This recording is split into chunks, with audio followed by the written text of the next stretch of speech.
Alright, so I'm going to show you guys how to change the valve cover gasket on a 2006 Scion TC. First thing you'll need is your 10mm socket. We're going to go ahead and take off the engine cover.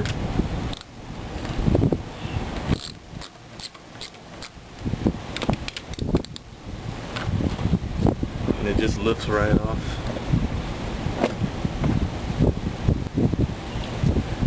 Next, you want to remove the retaining bolts that hold down the ignition coils. There's 4 of them, also 10mm socket.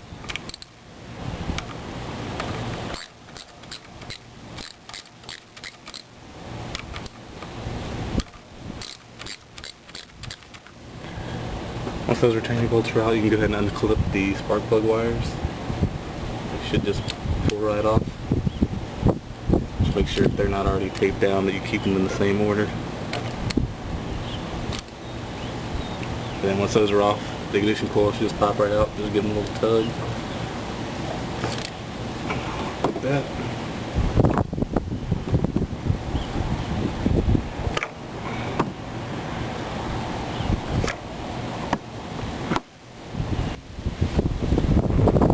Next you want to take your 10mm socket again and remove this clip here that holds on the wiring that goes to the alternator.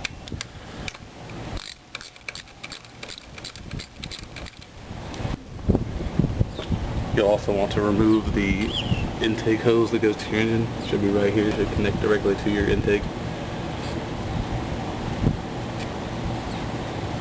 And it should just slide right off with a little bit of force. That. Once you have that intake hose off, you also need to remove a bolt right here that holds on other multiple wiring things. I'm not exactly sure what, but 10mm socket.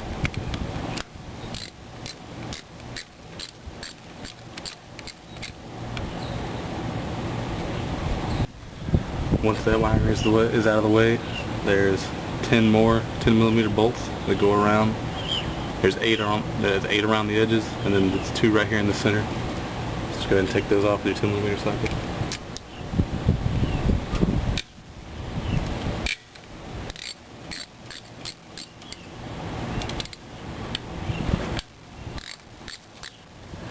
Alright, after you get the 10 bolts off from around the valve cover, there's one more hose you need to remove.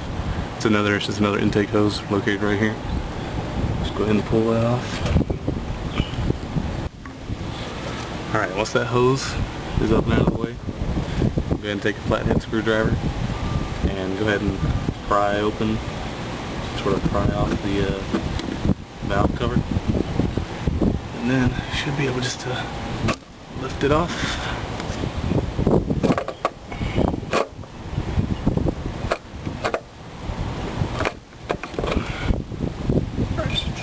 Once that's off, it should look something like this.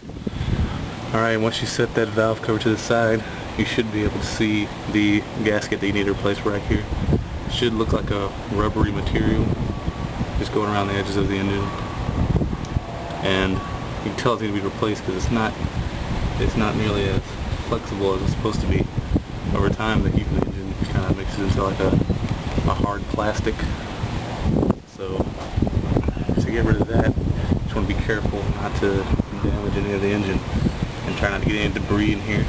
So go ahead and take a flathead and kind of start prying open one spot with the valve cover. Like that. And then you should be able to start just pulling it down the line. Just be careful not to, like I said, not to get anything in the engine. Just follow it all the way down.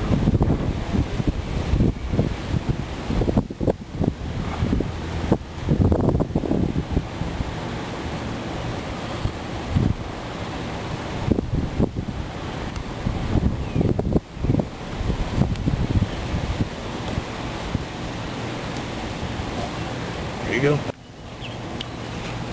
Alright, once you get the old valve cover completely off, then you want to go ahead and take something and wipe clean any excess that might be around here. Make sure you don't get any debris or anything in the engine.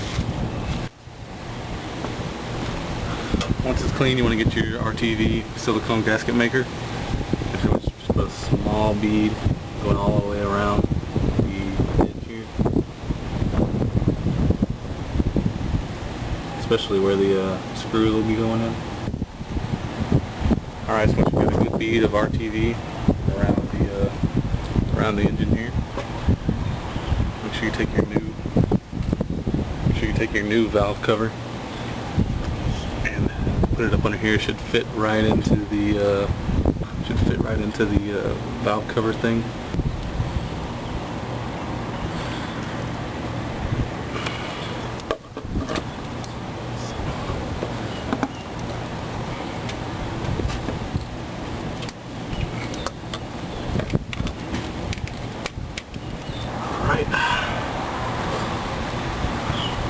So that's back on. Just start putting all your screws back in, connecting your hoses and all your screws. Once both intake hoses are reattached, go ahead and reattach the spark plug wire harness, which I've already done. Just, you don't tighten it down all the way yet, just go ahead and get it tight, and then just start replacing all the bolts. Alright, once you got all these bolts back on nice and tight, when you tighten it back on, the specs for it are 20 pounds of torque. So if you have a torque wrench, go ahead and use that, but if not, just use the it's tight method. When it feels like it's getting pretty hard to turn, just go ahead and stop. And then just go ahead and reinsert the 4 ignition coils. You should slide right back in.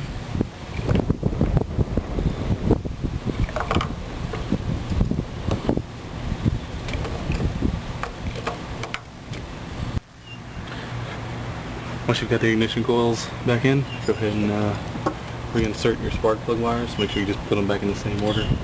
They should already be taped to whatever order they're supposed to go in. But if not, just make sure you get them in the right order.